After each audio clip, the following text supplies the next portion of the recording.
What's going on, guys? Here for another deck review. This time we're gonna review Shining Legends Raichu GX. It got a little bit of hype, but not as much as I thought it would. But it's still a viable deck. Let's get started with this first. Sweet. Yeah, I thought it was a viable deck and just really fun. If you look closely, Powerful Spark. It does that 20 plus thing. It kind of reminds me of Darkrai Breakpoint.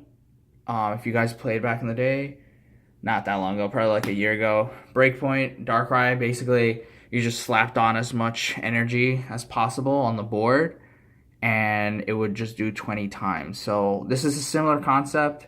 It's pretty cool. It's interesting to see this in electric form because there hasn't been that many good electric decks out there other than like Pika Zone, but I personally never thought it made like tier 2 or tier 1.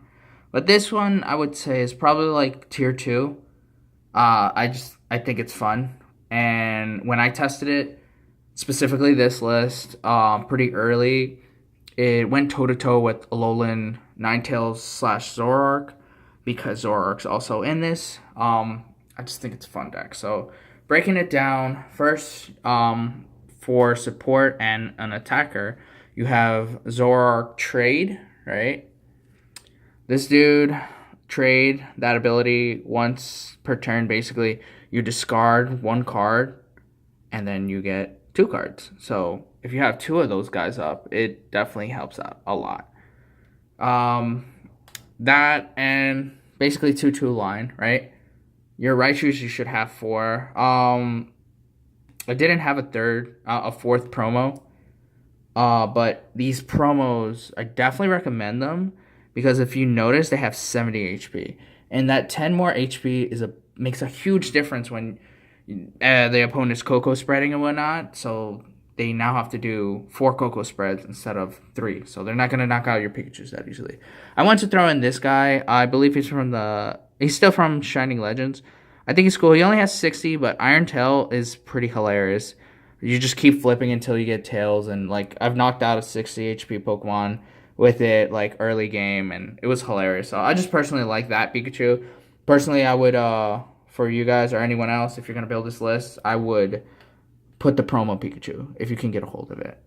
So now moving on to Raichu GX. So it has a couple things, right? Not just Powerful Spark, which is the normal, Darkrai GX kind of thing that we're used to, right?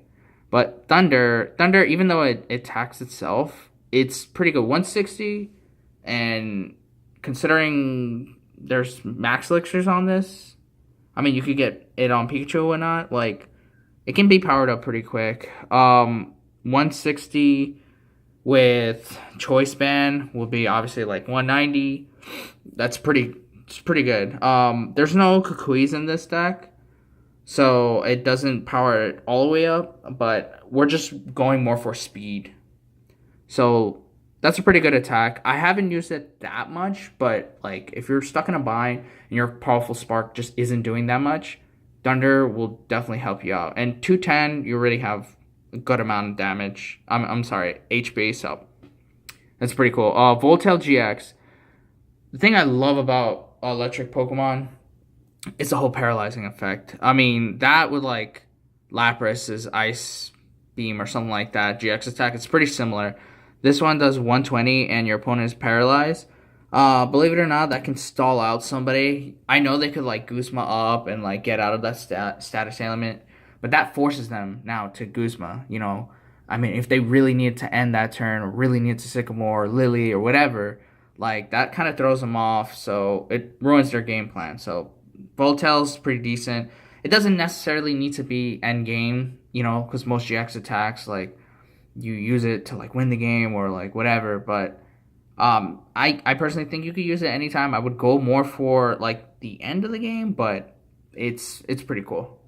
And just piggybacking on paralyzing, if you guys haven't seen this one before, Evo Shock, basically when you evolve Raichu, immediately your opponent is paralyzed. So that's kind of a big deal. That's just basically the same thing as like Voltail, except it's a lot easier. There's no damage, but he gets paralyzed right away. So that's pretty cool.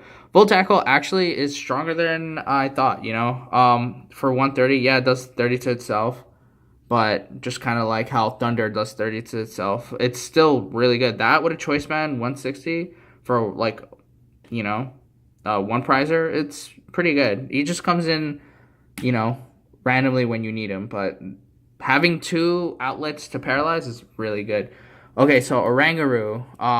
Really loving Oranguru in this format recently. I didn't really think he was good pre-rotation, but now he's just awesome. I don't really attack with him that much. I mean, you could if you want to, but Instruct, you know, alleviates you getting N to 1 or whatever. And honestly, I personally Ultra Ball him immediately just because early on you're discarding so many things and whatnot, and it just keeps you going. Like, and plus, since he's a basic Pokemon, you could do it turn 1 instead of waiting until you get trade, because trade, you know, you'd have to wait till the next turn to evolve if you can evolve and then do a bunch of trades. But Instruct with the Oranguru you can just do right away. So obviously 2 Tapu Leles, that's just a staple in any deck. Most people are running 3 right now, I'm not gonna lie.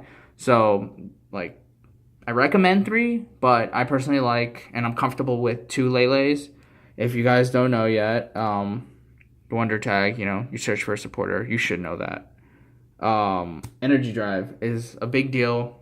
Kind of surprises you, you know, but if you guys don't know about it, you attach DCE or 2 energies and then does times 20, also counting your opponent's energies, so it's a pretty good attacker. Coco, love Coco, for multiple reasons. Flying Flip, just spreads damage, you know, 20 to everyone, just straightforward, you know. I don't run DCEs, but he's a basic Pokemon, so he can get powered up quick. Funny part about Coco in this deck, which I've never got to use in any other decks, is that I could use Electric Ball. Believe it or not, that can save you, like, or just early game, you can use it. You can probably use it turn 2, just because you can get him out and then slap a bunch of energy on him and boom, Ultra Ball. But Flying Flip is really where it's at. And also, personally, in other decks, I always have 2 Cocos just because of Guzma. And Guzma basically lets you bring somebody up, but it also lets you switch one of your Pokemon as well. So when that happens, when you have a Coco out, it's just in and out. It's almost like Zoroark stand-in, you know, it's pretty good. With this new format, since VS Seekers are gone, you can't grab your supporters back again unless you're using, I believe, like that new Luzamine card. I haven't really looked at it that well, but VS Seekers really sped things up. But I think a staple is 4-4-4. 4 Sycamores for draw support, 4 Ents for disruption and draw support, and 4 Guzma straight up, because most of the time you always say Guzma for the win, Guzma for the win. So 4. A lot of people are running 3. I don't know why. I guess they're comfortable with that, but I think 4 is good. Since this is a speed deck, you're going to run through your deck extremely quickly.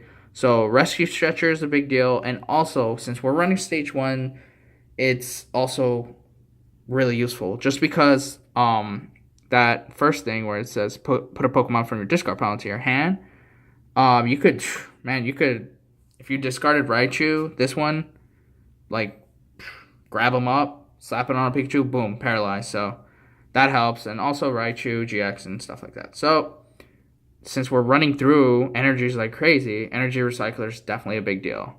Shuffle 5 basic energy cards back into your deck and just keep on rolling through, you know? So don't be too nervous about discarding stuff. 2 Field Blowers, I think that's another staple. 1 is way too little. Since this is a speed deck, you got 4 Max Elixirs, 4 Ultra Balls, you know, it's another staple. Grab your Pokemon out. 4 Choice Band, because we're being pretty aggressive to go toe-to-toe with these Lola Ninetales decks, Gardevoir decks, Metagross decks, all that stuff, what's in the meta right now. We got Flowstones because we want mobility. Mostly it's honestly for everyone, because if you look, you have a Oranguru, who's a 2 retreat costs. He's free, but you have your Zoroark, which is 2 retreat costs. I personally think if you have anyone with 2 retreat costs, you should throw in some Floatstones, you know.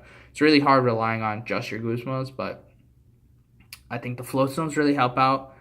Just be careful with putting float stones too early. Just time it correctly, because if you're really going for that extra damage and you put your float stone on your Raichu or whatnot, like, or Zoroark, like, you're gonna have to field blower off your own float stone to attach a choice band to do that extra damage. So just be very strategic on who you're putting your float stones on. Also, be aware that if you put a if you put a tool next turn, probably 80% chance that they're gonna field blow it off. Just expect it, you know. So my personal opinion is, if you're gonna put a tool, make sure you're using it that turn. Don't just slap it on, unless you're like really just trying to bait your opponent. You know what I'm saying? But that's a whole different ballgame. But anyway, so we're running just basic energies because we have max elixirs and we're just trying to power everything up, right? Another variant of this deck would be counter energies. I've tested it online. It actually hits harder, but it's extremely situational. You basically have to count on you having less energies. Unless you're running Electrode, that's a whole different build. But I just personally just didn't like it because it's extremely situational and I want control of everything and the outcome. So I'm running 12, 4, 4, 4, 12 basic energies. So yeah, it's basically the deck. Here's another code card for you guys. Hope you enjoy. Hope you get good pulls. And yeah, if you like this deck or if you have any ideas about it, just let me know in the comments below. Like and subscribe if you want to. Tell your friends, share on Facebook, and I'll probably post my Instagram page or whatever. But thanks so much for watching. Bye.